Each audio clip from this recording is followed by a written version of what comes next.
Welcome to Empty Pages, which chronicles my journey from first draft to published manuscript and beyond. I'm your host, Ian MacTire.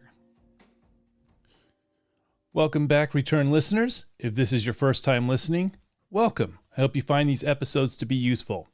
In my previous episode, I said I would possibly talk about the short story I submitted for possible inclusion in a horror podcast, either in this episode or the one after.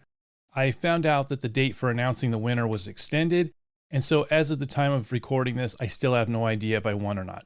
I should hopefully know by next episode, but for now, we'll stick a pin in this and come back to it once I know one way or another.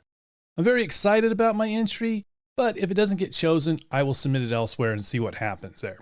Cross our fingers. For this episode, I'm going to talk about my plans for short stories. As of this recording, I have almost put the finishing touches on a short story called The Basement that I will be publishing exclusively on my website, ianmactire.com.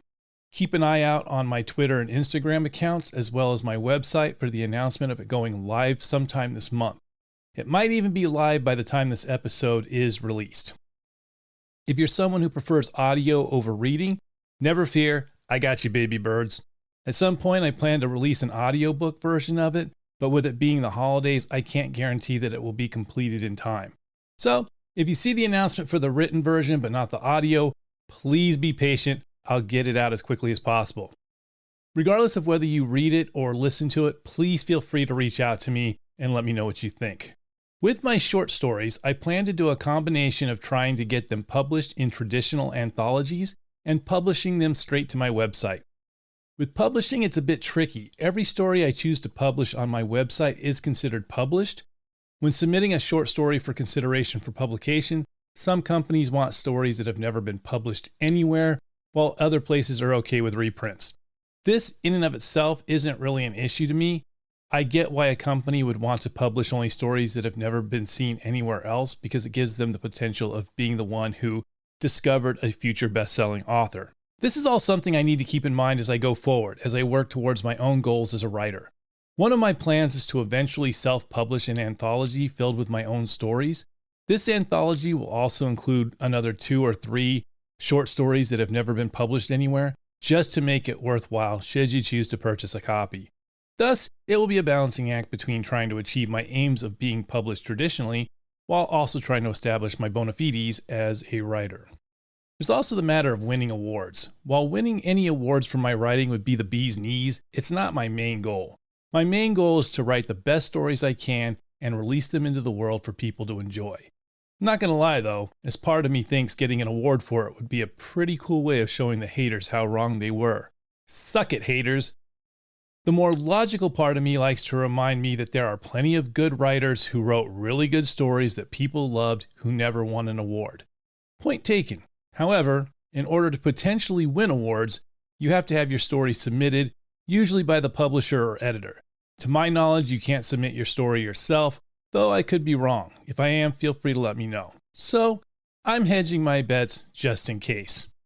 My more focused aim, though, is to ensure that all my stories are as top-notch as possible, and any story I publish on my website will be of the same quality as the ones I submit for traditional publication.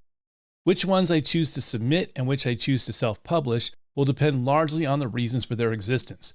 For example, the horror podcast had a theme and a set of requirements, and so the story I submitted to them was written with those in mind for that specific reason. Another example I have is another short story I'm slowly working on that I will be submitting to a themed anthology submission request. I happen to know that the company does not accept reprints, so it would make zero sense for me to publish it to my own website. Meanwhile, The Basement was one I had been inspired to write while taking the Writing Effective Horror course I spoke about in the previous episode, and was not written for anything specific, but one I'd totally be willing to submit to any anthologies for consideration. I guess what I'm saying is ultimately this. Every short story I get published is going to be one I'm extremely proud of, regardless of where it gets published. My website will not be where substandard short stories go to die. If it's substandard, I will edit the shit out of it until it becomes polished and worthy of your time, and then, and only then, will it see the light of day. As a new aspiring writer, I want to be sure I'm leveraging every opportunity to build an engaged readership. Selling a bajillion copies and becoming a filthy rich author is certainly appealing to me, sure, I would love to be able to quit my day job and spend my time focused squarely on my writing. I think all writers want that, but I would also like a dedicated readership that eagerly looks forward to each new release. That would be the best reward I can think of, as that means my writing is resonating with people. As for my novels, I'm still working on my first one, and I am nowhere near a place where I can begin to even think about publishing.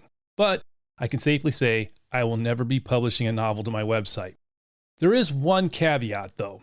As a fan of the old serialized pulp stories by authors like H.P. Lovecraft, Robert E. Howard, Edgar Rice Burroughs, and others, I have been toying with the idea of creating a serialized pulp-style story that I published to my website, similar to how it was done back in the early 20th century, and then eventually collecting them in one volume. That's a huge undertaking and will require an amazing amount of work to pull off successfully, so we'll see how that goes. For now, stay classy and keep writing those stories. This has been another episode of Empty Pages. If you enjoyed what you heard and want more of it, you can follow me at Apple Podcasts, Spotify, Stitcher, or wherever you get your podcasts from. Please leave me a review, as that really helps me out. And if you do, you might find your review featured in a future episode. You can find me at ianmactire.com, as well as on Twitter and Instagram as @IanMacTire. Until next time, I'm Ian, and this is Empty Pages. Stay classy and write those stories.